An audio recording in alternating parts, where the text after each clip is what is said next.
For today's video guys, tayo ay magtitimpla ng gatas ng aking anak. Tapos naman at tayo maglalaba. Bilang ina, lahat gagawin natin. Ito ka bandel. Kasi malaba, magsasampay naman tayo guys. Pasensya na kayo guys, anak, napakaingay.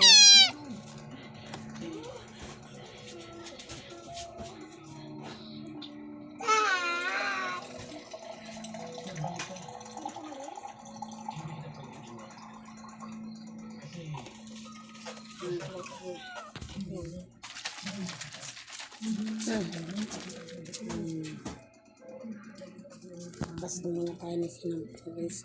Tapos